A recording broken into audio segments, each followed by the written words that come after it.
Sesaat lagi Anda akan mendengarkan program Renungan Sahabat Seperjalanan bersama Pendeta Wendy Pratama. Selamat mendengarkan.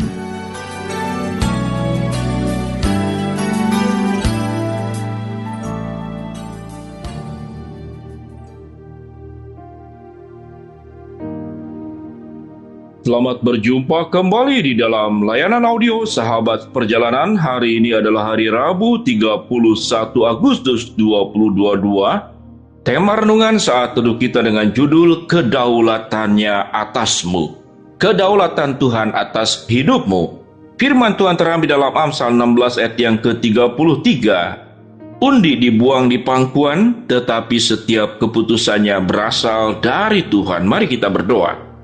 Bapa yang di dalam surga, kami ingin belajar tentang kedaulatan Tuhan atas hidup kami, kedaulatan Tuhan atas alam semesta, dan kedaulatan Tuhan atas segala sesuatu.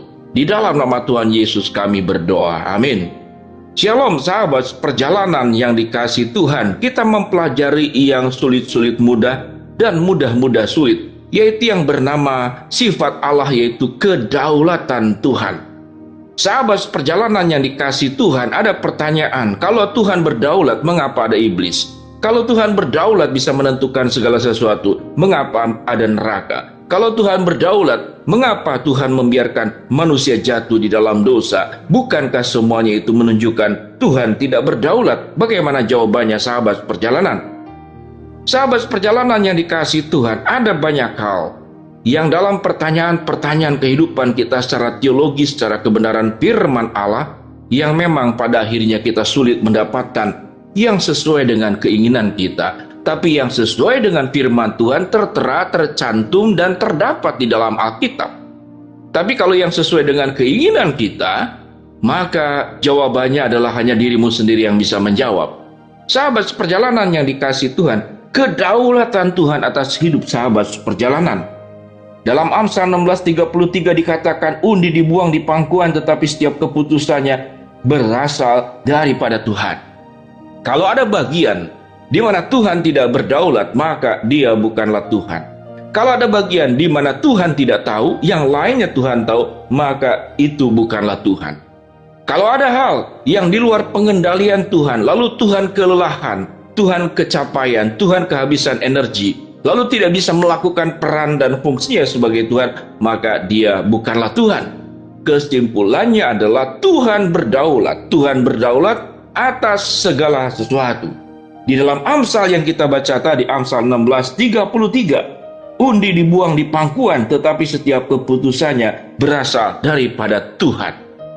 Jadi kalau undi di pangkuan yang keluar berapa, sebut saja kalau itu adalah dadu 1-6, maka kita membuang undi, Tuhanlah yang memutuskan nomor berapa yang keluar. Bukan berarti kita sedang pasang nomor sahabat perjalanan. Namun ini adalah sebuah ayat yang luar biasa, yang secara sederhana menjelaskan, menggambarkan tentang kedaulatan Tuhan yang maha sempurna atas hidup kita dan atas semesta ini. Atas apa yang terjadi di masa lalu, masa sekarang, dan masa yang akan datang. Allah adalah Allah yang berdaulat. Sahabat perjalanan, untuk menjawab pertanyaan-pertanyaan yang disebutkan di awal. Kalau Tuhan berdaulat, kenapa ada iblis? Kalau Tuhan berdaulat, mengapa manusia jatuh dalam dosa? Kalau Tuhan berdaulat, mengapa Tuhan iseng menyimpan buah pengetahuan baik dan jahat? Kalau Tuhan berdaulat, mengapa Tuhan melepaskan Daniel dari lubang singa, tapi Tuhan tidak melepaskan Stefanus yang dirajam batu dan kemudian meninggal? Kalau Tuhan berdaulat, mengapa Tuhan membiarkan Yohanes Pembaptis dipenggal kepalanya? Sahabat perjalanan yang dikasihi Tuhan, di dalam perjalanan pelayanan Yesus, ada orang lumpuh 38 tahun di kolam Bethesda, dan ada banyak orang juga yang sakit di kolam Bethesda sana. Namun Tuhan menyembuhkan hanya satu orang, yaitu orang yang sudah lumpuh selama 38 tahun. Kalau Tuhan berdaulat, mengapa Tuhan tidak menyembuhkan seluruhnya, bahkan semua umat manusia yang saat ini berjuang dengan sakitnya, mengeluarkan biaya sedemikian besar, yang kena sakit kanker, yang gagal ginjal, yang gagal lever, yang sakit jantung, Kalau Tuhan berdaulat, mengapa penderitaan, mengapa kesulitan tetap ada sampai saat ini? Sahabat perjalanan ingin mendapatkan jawabannya, yang bisa menjawab adalah Tuhan sendiri. Namun mengapa Tuhan tidak mencantumkan? Mencantumkan. Semua ada di dalam kedaulatan Tuhan. Allah merancangkan rancangan damai sejahtera. Allah merancangkan rancangan harapan masa depan yang penuh dengan keindahan.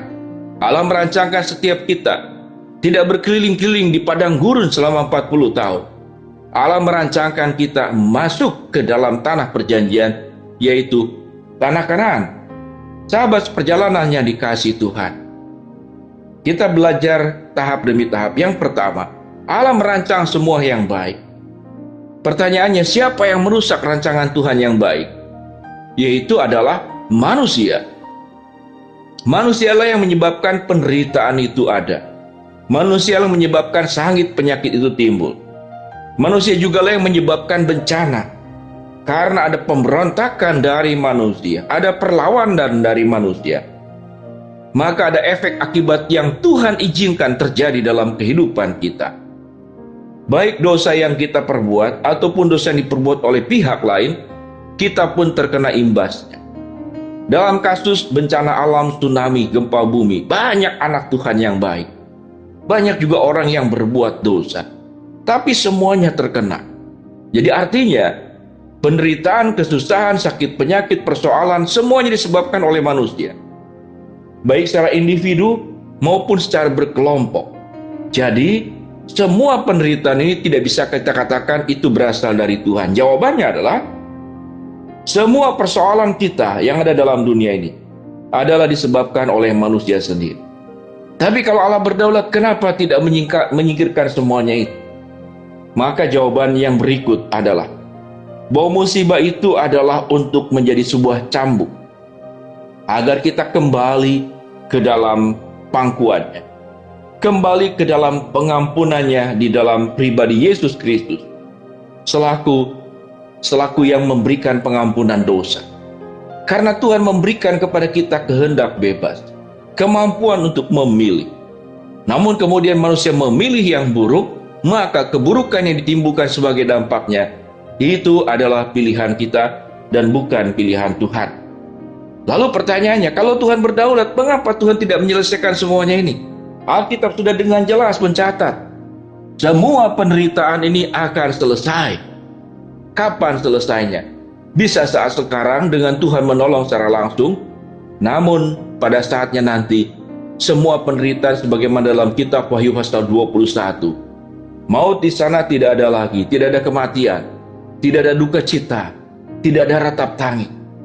Di sana semua air mata diselesaikan, semua sakit penyakit diselesaikan. Jadi, karena kedaulatan Tuhan, sekalipun kita yang berbuat, sekalipun kita yang memberontak, sekalipun kita yang melakukan oleh kita ataupun orang lain dan kita terkena dampaknya, maka rancangan Tuhan tetap sebagai rancangan yang terbaik.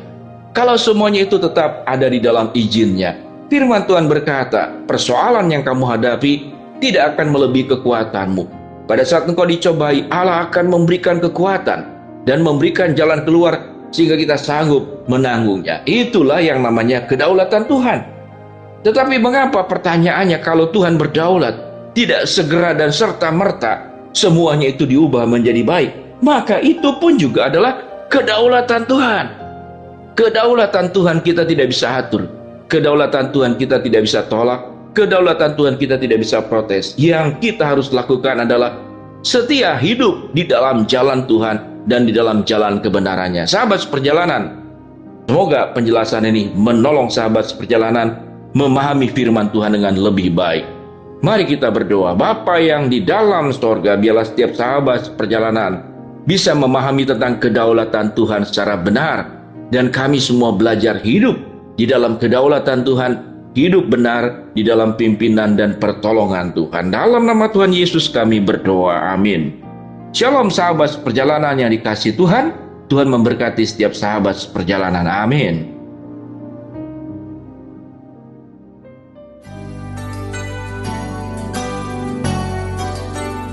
Anda baru saja mendengarkan program Renungan Sahabat Seperjalanan bersama Pendeta Wendy Pratama. Terima kasih atas perhatian Anda. Tuhan Yesus memberkati.